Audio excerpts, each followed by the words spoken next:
Bonjour à tous et bienvenue pour la matinale émission quotidienne organisée par CMC Markets à 10 heures. Je suis Nicolas Chéron, analyste technique. Nous sommes aujourd'hui le 23 février 2016 et les statistiques du jour seront décisives.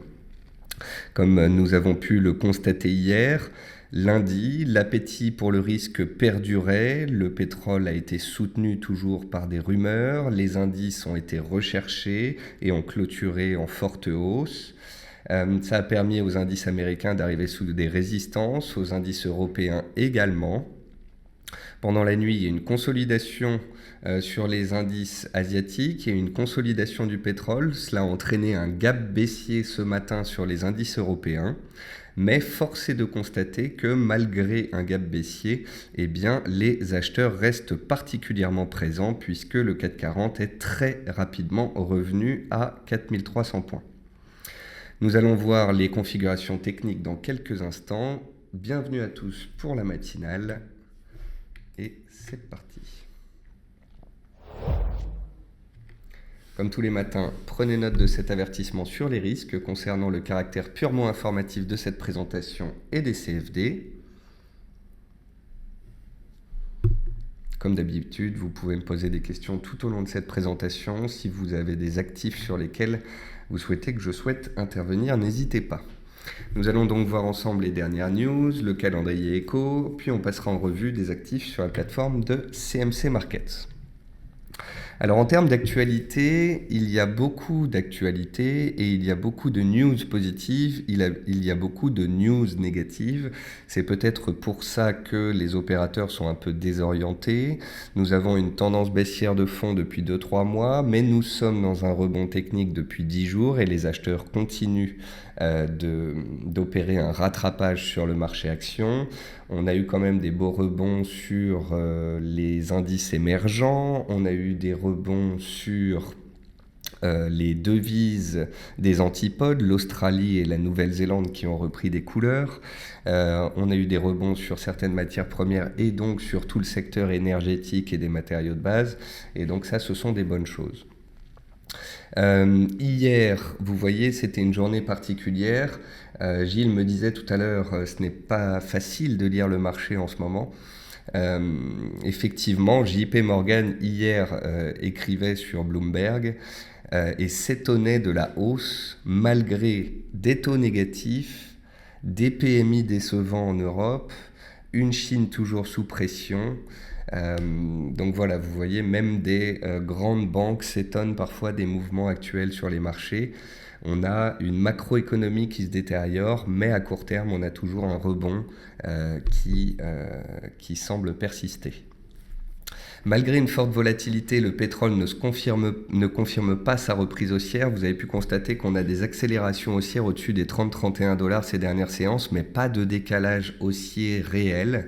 On continue d'avoir des rumeurs, des annonces selon lesquelles les pays producteurs seraient de plus en plus nombreux à se mettre ensemble pour pouvoir geler la production et faire remonter les prix, mais pour le moment, ça n'a pas un effet si puissant. Pour l'instant, ça arrive juste à arrêter la baisse. Crédit Suisse a sorti une note de recherche considérant que la chute des bancaires était terminée. L'indice des bancaires européens perd 21% depuis le début de l'année. C'est la plus forte baisse sectorielle. Les banques, en fait, les cours des banques se sont ajustés aux perspectives notamment de croissance mondiale qui ont été revues à la baisse par l'OCDE, par le FMI, par aussi de nombreuses banques. Nous allons le voir dans quelques instants. Deutsche Bank a notamment revu à la baisse ses prévisions pour la zone euro d'une croissance de 1,6 à 1,4. Et puis la Chine continue d'intervenir sur le yuan pour le stabiliser, donc ça c'est pas forcément une bonne chose, ça veut dire qu'elle se bat contre les marchés, et on sait très bien qu'une banque centrale aura toujours des difficultés à se battre contre les investisseurs et le marché en général. Le fait que la Chine continue d'intervenir est un facteur qui est un petit peu négatif, qui a fait pression sur le Shanghai Composite. Je vous rappelle que cet indice perdait jusqu'à 30-35% depuis le début de l'année et c'est un petit peu repris ces derniers temps. Les opérateurs, je pense, ces dernières séances sont positifs parce qu'on est allé très bas très vite en début d'année. Je pense aussi qu'il y a des spéculations sur le G20 qui aura lieu à la fin de la semaine, car on s'attend en fait à une coordination donc, des pays du G20 sur tout ce qui est monétaire, sur tout ce qui est soutien au marché. Il n'y aura pas forcément de coordination des banques centrales, hein. Ça reste la guerre d'échange avec les différentes zones qui essayent de dévaluer tour à tour, mais on pourrait quand même avoir des paroles d'officiels qui nous expliqueraient qu'il y aura une supervision globale en cas de risque sur les marchés. Ça peut bien évidemment être un fort soutien en fin de semaine. Et puis, bien évidemment, je pense que les marchés spéculent déjà sur la BCE du 10 mars prochain et donc le marché espère que Mario Draghi augmentera son quantitative easing. Côté entreprise, Danone a publié et vise une hausse de son chiffre d'affaires de 3 à 5% en 2016 et le titre était la plus forte hausse du CAC ce matin quand j'ai regardé. CGG est tiraillé entre un news flow positif et négatif. Pour l'instant, c'est aujourd'hui le news flow positif qui prend le dessus. Alors qu'est-ce qu'un news flow? C'est un flux d'actualité, c'est pour ça que je vous ai mis ce terme pour pouvoir vous l'expliquer. La news négative, c'est que CGG a payé 600 millions d'euros d'amende pour avoir violé l'embargo avec Cuba. La news positive, c'est qu'elle continue d'installer des nouvelles plateformes, semblerait-il. Je me souviens plus dans quel pays, mais en tous les cas, comme je vous l'expliquais dès hier, CGG essaye de publier au quotidien de plus en plus de news. Vous n'êtes pas sans savoir que CGG, donc c'est une société parapétrolière, elle a énormément chuté ces derniers temps, il y a eu une augmentation de capital, le cours est descendu de 10 € à 50 centimes. Et donc là, à court terme, c'est le news flow positif qui l'emporte enfin. Thales était une des plus fortes hausses du SBF 120 ce matin. La société a relevé ses objectifs pour 2017-2018, comme je vous l'expliquais ces dernières séances. Lorsque les entreprises publient en ce moment, lorsque les résultats sont juste en ligne, et bien généralement la société est sanctionnée. Quand les sociétés revoient leurs objectifs à la baisse, elles sont fortement sanctionnées, comme BIC par exemple ou Ubisoft qui avait perdu 8 à 10% après leurs résultats. Par contre, quand elles relèvent leurs objectifs pour l'avenir 2016, 2017, 2018, et bien là, le marché, bien évidemment, salue cet optimisme. ICAD a dévoilé une perte nette en 2015 et était sous pression, et puis GRDF va augmenter ses prix de 2,76% en juillet 2016. Côté statistique, hier, les PMI européens étaient inférieurs aux attentes. Le PIB allemand ce matin était en ligne, mais les exportations sont en baisse au T4. C'est du jamais vu depuis 2012. Donc, quand on vous dit que l'Europe pourrait être la zone économique la plus solide, je vois mal comment l'Europe pourrait tenir sans sa locomotive, qui est bien évidemment l'Allemagne. L'Allemagne qui est un pays exportateur. Donc, forcément, si les exportations de la locomotive européenne sont en baisse, eh bien, la rien de bon. Et puis à 10h, alors que je commençais la matinale, on a eu la publication de l'IFO.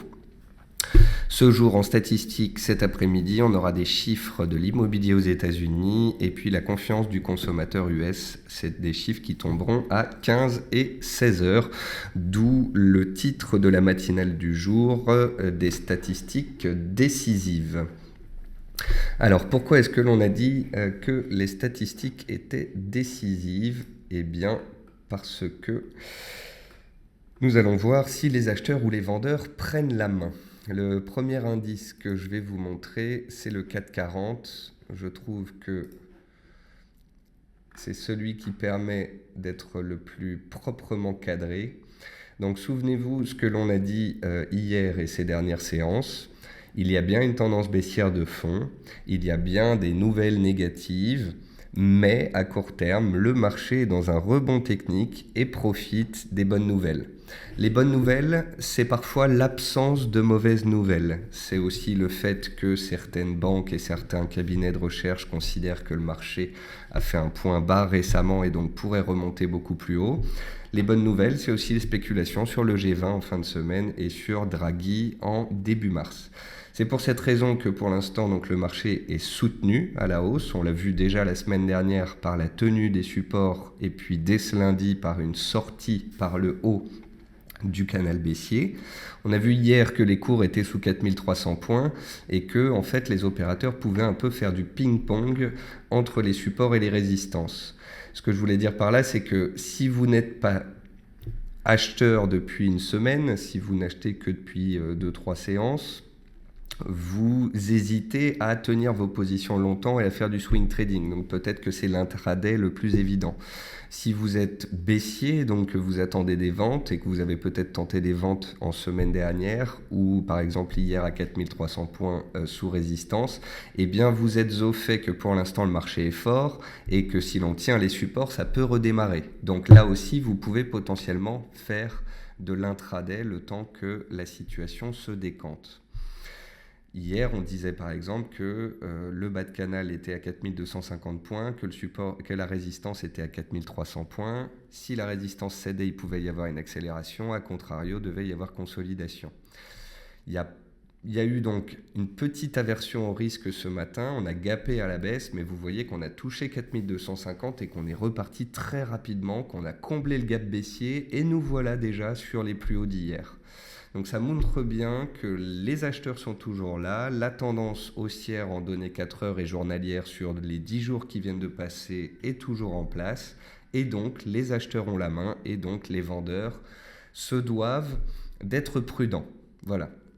Un vendeur peut avoir vendu 4300 hier et avoir encaissé ce matin. Il peut, s'il le souhaite, revendre 4300 de nouveau car c'est une résistance. Mais le vendeur doit prendre note que les acheteurs ont tenu le bas de canal et qu'ils continuent de garder la main. Donc il faut bien être factuel. Donc ce matin sur Twitter, je faisais déjà des commentaires et je disais voilà, on a un gap baissier et donc une formation en Island Reversal potentiel. Donc je vais vous expliquer tout de suite ce que c'est et ce sera même plus facile de vous le présenter sur le DAX. Ceux qui ont vu le webinaire que j'ai fait avec Tradosaur sur les configurations techniques savent de quoi je parle. Ceux qui souhaiteraient le voir, vous pouvez aller sur la chaîne de CMC Market et dans les webinaires thématiques, vous avez les configurations techniques préférées de Tradosaur et Nicolas Chéron. Et dans cette vidéo, j'explique ce que c'est que l'Island Reversal. Un Island Reversal, en fait, c'est quand le marché est haussier, puis il va gaper à la hausse, stabiliser à plat, puis gaper à la baisse et accélérer à la baisse. Et donc on a un gap haussier d'un côté, un gap baissier de l'autre, un mouvement haussier, un échec sous résistance et une forte chute ensuite. Donc on a bien le gap haussier hier, on a bien le gap baissier ce matin, mais soyons factuels, il n'y a pas d'accélération pour le moment.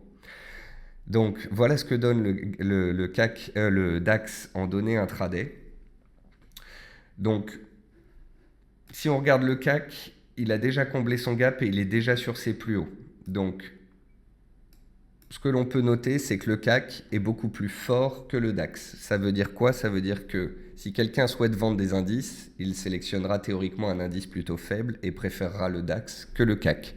Alors qu'un acheteur qui veut jouer la hausse, qui préfère un indice assez punchy, préférera le CAC puisque le CAC à 10h15 est déjà sur ses plus hauts d'hier. Voilà. Donc le CAC, lui, imaginons que l'Island Reversal, imaginons que cet après-midi, les prix partent à la baisse et valident l'Island Reversal. Sur le CAC, cet Island Reversal n'aurait pas été propre parce que le gap a été comblé. Et donc, le CAC n'est pas très propre. Peut-être que le CAC nous dit déjà que les vendeurs ne prendront pas la main, que les acheteurs vont l'emporter. Donc voilà, le CAC n'est pas extrêmement propre dans cette configuration, donc je vais préférer le DAX. Et donc, cet après-midi, nous aurons des publications de chiffres économiques. Si cet après-midi, le DAX arrive à combler son gap, tout comme le CAC, il y a de grandes chances que derrière, il casse ses plus hauts d'hier et continue de monter, et donc de perdurer dans sa tendance haussière dans laquelle il est depuis 10 jours. Alors que si d'ici cet après-midi, les cours du DAX reviennent vivement sur les plus bas du jour, puis accélèrent dessous, et donc retrouvent les plus bas d'hier matin, alors on aura une validation potentielle d'une configuration en Island Reversal et les risques baissiers réapparaîtront. Voilà. Donc si des vendeurs ont vendu le DAX ici, ils peuvent être sécurisés par la résistance. Si certains d'entre vous ont acheté le DAX ce matin sur ce repli, Ils l'ont fait donc non loin de l'ouverture d'hier sur les futurs. Et puis vous voyez qu'en donné 15 minutes, on peut comme ça trouver des moyennes mobiles qui passent en dessous des cours et qui font soutien. Donc pour le moment, le mouvement est toujours haussier. Pour le moment, le support de court terme a tenu les plus bas d'hier et les acheteurs se sont présentés. Si les acheteurs confirment cet après-midi qu'on remonte vers les plus hauts, donc il y a toutes les chances que la tendance haussière en place depuis 10 séances sur le DAX continue de perdurer. Je vais retirer un peu toutes les flèches de mon graphique journalier. Voilà, donc vous voyez le DAX, tendance de fond.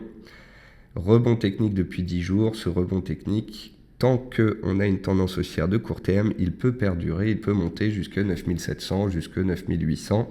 Tant qu'il n'y aura pas de catalyseur négatif, de news négative, eh bien les acheteurs garderont la main et c'est le cas pour le moment. Si cet après-midi néanmoins, on accélère sous les plus bas du jour sur le DAX, on échoue au final sous les 4300 une seconde fois sur le 440, là on pourra se poser des questions. Concernant l'indice américain, pour finir, le SP500, car c'est quand même lui l'indice directeur et le plus important, vous voyez que le SP500 fait un double bottom, donc on en parle depuis assez longtemps. Vous savez qu'un double bottom se valide par la cassure de la ligne de coup, donc sa ligne de coup c'est la zone 1950-1955, c'est une forte zone de résistance. Donc vous voyez qu'il y a des résistances obliques, horizontales. Et donc, si le SP arrivait à casser cette ligne de coup et à réintégrer les 1955, il réintégrait le canal baissier précédent et pourrait remonter. On prendrait alors la hauteur de la jambe ici entre 1810 et 1940, ça fait à peu près 130 points, et on la reporterait à la hausse qui nous donnerait 2070 points. Donc 2070 points, ça nous donne à peu près ici. Ça voudrait dire un retour du SP500 sur ses plus hauts annuels et ça voudrait dire une belle vague haussière sur l'Europe, avec un retour du DAX vers 9008 voire 10 000, avec un retour du CAC vers 4400, 4500. Donc c'est pour ça qu'il faut quand même être bien conscient que les acheteurs gardent la main à court terme, que le SP500 s'il passe donnerait un signal haussier et que les indices européens peuvent monter beaucoup plus. Voilà. Donc on a les nouvelles de moyen terme qui nous disent que la macroéconomie se détériore, qui nous disent qu'à terme les bancaires pourraient avoir des soucis, qui nous disent que la zone euro n'est pas stabilisée, qu'il n'y a pas d'inflation et qu'on est toujours dans une situation difficile. Ça, c'est la macroéconomie de moyen terme qu'il faut garder en tête, qui pourrait engendrer à tout moment des velléités baissières. Par contre, à court terme, les marchés sont drivés par une tendance haussière, un rebond technique, une absence de mauvaises nouvelles, des canaux haussiers qui sont, en données 4 heures, un moyen de cadrer donc, le mouvement en cours. Le mouvement haussier, tant qu'il perdure, permet à la hausse de continuer. Si à un moment on a un échec cuisant sous résistance et qu'on casse les canaux haussiers de court terme, alors il sera largement le temps de se placer à la vente sur des cassures. Donc voilà, à vous de voir si vous êtes acheteur de support, tant que les supports tiennent, ou bien si vous êtes vendeur de résistance avec doigté et en choisissant le bon indice puisque ces derniers restent assez punchy. Il est légitime que vous constatiez, que vous pensiez que les marchés ne sont pas extrêmement évidents, mais il faut que vous gardiez à l'esprit que techniquement parlant, c'est relativement simple de cadrer quand même ce qui se passe à court terme. Donc oui, ce matin, on a un gap baissier, une ouverture baissière, mais grâce aux canaux, vous pouvez voir qu'on tenait les canaux qu'on n'a pas cassés. Si c'est le cas, eh bien, on laisse la hausse opérer ou bien on en profite. Et puis, de nouveau, quand on est sous résistance, si on le souhaite, on passe à la vente. Mais on est dans un marché qui tient le choc, qui est en train de se comprimer à court terme. Et on va attendre les prochains catalyseurs, les prochains chiffres économiques pour nous donner le tempo. Alors Catherine me dit, concernant les gaps, est-ce qu'il faut prendre en compte les gaps de 8h, 22h ou bien 9h, 17h30 ? Catherine, c'est toujours intéressant de regarder quels extrêmes ont touché le marché futur avant 9h et après 17h30, parce qu'on se rend compte par exemple que le plus bas de ce matin, c'est pas loin d'être le plus bas d'hier. Par contre, quand on considère les comblements de gap, je préfère les considérer sur le marché cash, donc sur le 440 cash qui code de 9h à 17h30, car c'est ces gaps-là qui sont les plus considérés, les plus regardés par l'ensemble des opérateurs. Concernant les actions, donc Thales, qui a publié de très bons résultats, reprend la hausse. Vous voyez que le titre avait consolidé début d'année comme pas mal de titres, puis là a repris sa tendance haussière avec le rebond technique de court terme et puis ses bons résultats. Donc là, on voit bien un titre qui reste ancré dans une dynamique de fond. Swatek, c'est un titre spéculatif qui profite de la hausse quand les indices tiennent bien. Donc, typiquement, aujourd'hui, c'est une séance où les indices ne montent pas forcément, puisqu'ils ont ouvert à la baisse. Par contre, depuis le niveau d'ouverture, les acheteurs ne font qu'acheter. C'est un peu bête ce que je viens de dire, mais je veux dire que les acheteurs gagnent le combat et que le CAC a repris pratiquement 1% depuis son cours d'ouverture sur les futurs. Donc, qui dit achat sur le 440 dit spéculation sur de nombreux titres et donc sur certains titres comme Swatek ou Solocal. Il y a aussi les titres donc, des secteurs de l'énergie et des matériaux de base qui profitent. On a CGG Veritas dont je vous parlais tout à l'heure qui a un news flow positif et négatif, mais à court terme, donc petit rebond du titre. Vous voyez que le titre gagne 6%, que ça se voit à peine sur mon graphique, tellement elle a chuté ces derniers temps.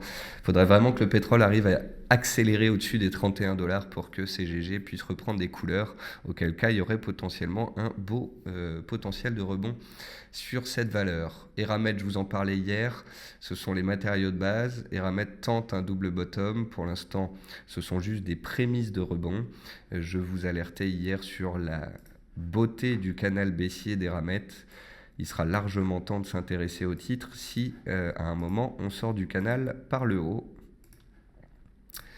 Ubisoft, toujours recherché. Souvenez-vous, le titre, il y a Vivendi qui a pris des parts dans Ubisoft il y a quelques mois et Vivendi avait pris des parts dans Gameloft. Et récemment, Vivendi a acheté Gameloft.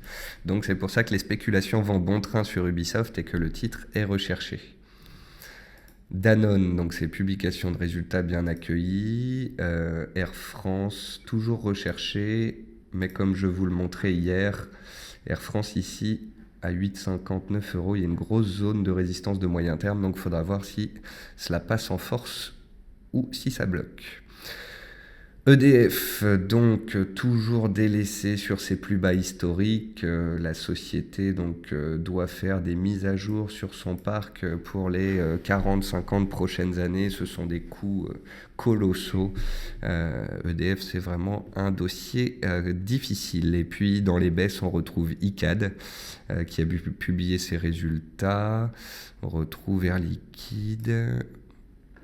Valorec, donc vous voyez CGG est en hausse, Valorec est en baisse, le pétrole n'arrive pas à rebondir vraiment nettement et c'est ça qui ne permet pas à l'ensemble du secteur énergétique de se reprendre. On va d'ailleurs regarder les matières premières. En ce moment, c'est quand même une famille d'actifs qui est plus plaisante, je pense, à lire que les indices, notamment. C'est pour ça que je vous explique ces derniers temps qu'il faut se diversifier. Donc le pétrole est toujours aussi neutre. Vous voyez qu'il est soutenu sous les 30 $, mais que ça bloque à 31,50. Donc c'est un range. On est sorti de la tendance baissière, on s'est mis à plat. Donc on est neutre de chez neutre. Est-ce qu'on va décaler au-dessus de 32 ou sous 29? On le verra peut-être demain avec les stocks de pétrole. En attendant, anticiper peut être dangereux. Autre matière première dont je vous ai parlé ces dernières séances, le sucre. Je vous ai parlé d'un support à 12,50 sur le sucre. Il est aujourd'hui à 13,02. Donc voilà le support que je vous ai montré hier sur le sucre. Voilà la hausse du jour.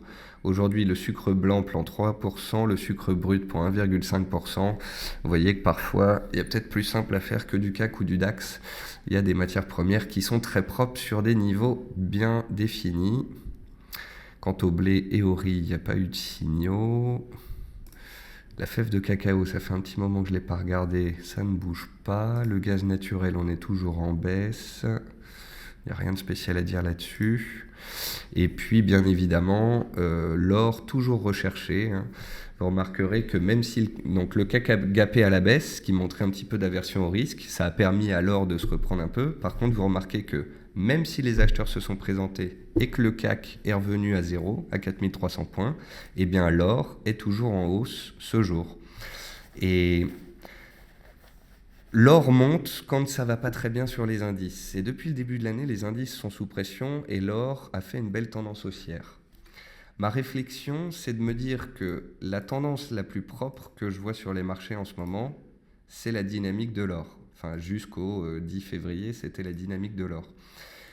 Donc, si l'or devait sortir par le haut de son triangle et continuer sa tendance haussière, ça voudrait dire théoriquement qu'il y a des velléités baissières et du grabuge sur les indices.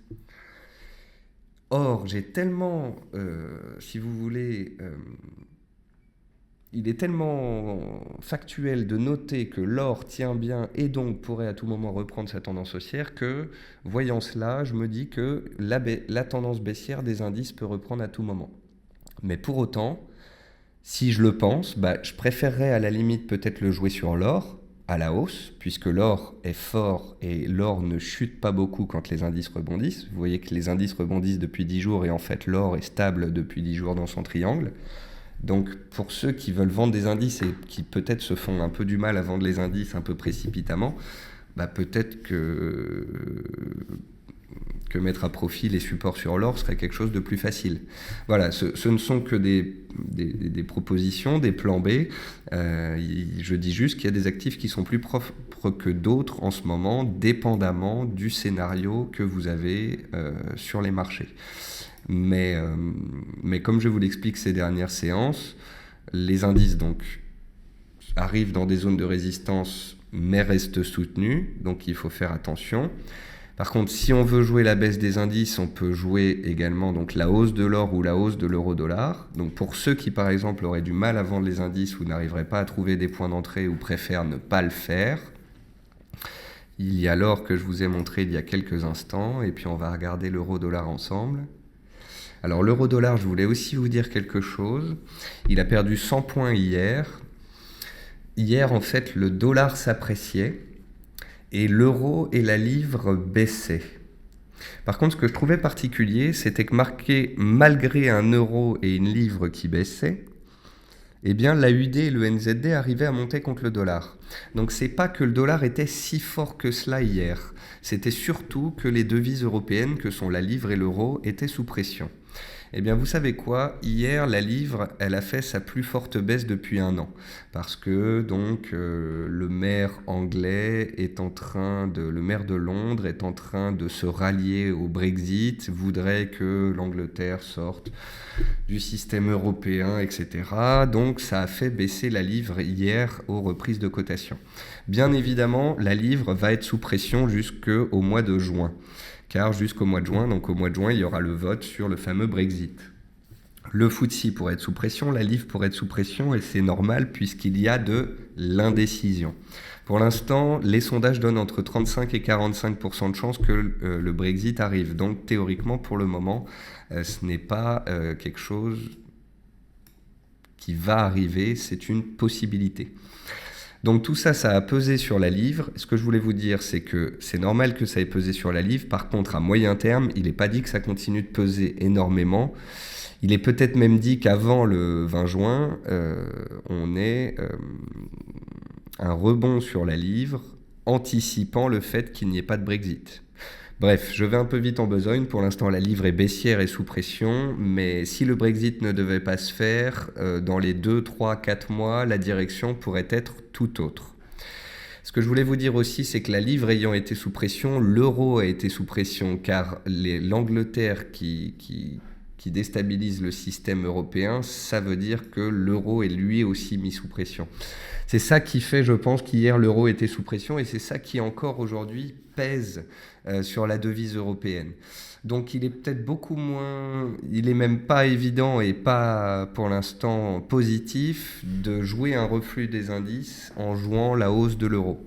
Car pour le moment, l'euro est affaibli par ces rumeurs, par ces discussions autour du Brexit. Donc, l'euro à court terme n'offre pas de visibilité, il est rentré dans une zone de soutien mais il ne réagit pas pour le moment, donc tant qu'il n'y a pas de signal haussier, les vendeurs ont la main, les baissiers ont la main et donc peuvent rester en position. Je constate qu'on va arriver dans une zone clé. Vous voyez que c'est une ancienne zone horizontale, qu'il y ait une oblique de soutien, etc. Donc, je regarde, j'attends patiemment. Si on a un beau signal haussier, c'est bien. Si on n'en a pas, les vendeurs garderont la main. Et les vendeurs, d'ailleurs, de l'euro-dollar, peut-être anticipent déjà le quantitative easing offert potentiellement par Draghi le 10 mars prochain, fait dont je vous parlais dès le début de cette émission. Les opérateurs sont peut-être déjà dans les spéculations sur le quantitative easing. Pour conclure, si on veut jouer les indices, il faut être factuel. Si on veut jouer les indices haussiers, vaut mieux jouer les indices les plus forts comme le CAC. Si on veut jouer les indices baissiers, il faut peut-être mieux jouer les indices les plus sous pression comme le DAX. Si on veut faire de l'intraday, on peut acheter les supports comme vendre les résistances. Le marché est actuellement relativement propre. Regardez, hier, on avait un 440 sous résistance à 4300, il n'a pas cassé la résistance. Sur le DAX, on a eu donc un range hier, on en sort ce matin, on touche une moyenne mobile qui passe par les plus bas récents et qui fait support. On remonte, on revient sous les plus bas d'hier et on reflue. Donc ça reste un marché qui techniquement est propre. Voilà. Et si vous souhaitez mettre à profit des scénarios indiciels via d'autres actifs que sont par exemple l'euro ou l'or, eh bien l'or, oui, pour l'instant, rend bien la monnaie de leur pièce aux acheteurs puisque la tendance reste solide et les velléités haussières présentes. L'euro-dollar, lui, un peu plus capricieux, est entaché par le Brexit et reste sous pression à court terme et donc n'est pas un véhicule attractif pour les acheteurs sur l'euro-dollar ou pour les baissiers pour les indices. Voilà, j'espère que vous aurez compris bien toutes ces corrélations, ces différents mouvements de marché qu'on a eu récemment. Soyez factuels, ne prenez pas de risques, intervenez sur des zones propres. Quand vous n'avez pas de visibilité, eh bien tout simplement, mettez-vous en retrait en attendant des points clés ou des signaux propres. N'hésitez pas à vous diversifier, regardez le sucre, regardez le riz, regardez le blé. Et puis concernant le pétrole pour finir, attendons des signaux propres. Voilà, sur ce, on a fait le tour des marchés, on a fait le tour des news, des spéculations. J'espère que l'émission du jour vous aura plu. Encore une fois, merci à tous les auditeurs en live, merci à tous ceux qui regardent cette émission en différé. Vous êtes de plus en plus nombreux. Ça fait 3 mois que l'émission a commencé et les chiffres montent régulièrement, toutes les semaines, tous les mois. Et donc, je vous en remercie chaleureusement. Voilà, sur ce, je vous souhaite un bon appétit, un bon trading, une bonne séance. Et puis, je vous retrouve à 10h demain pour la matinale. Au revoir à tous.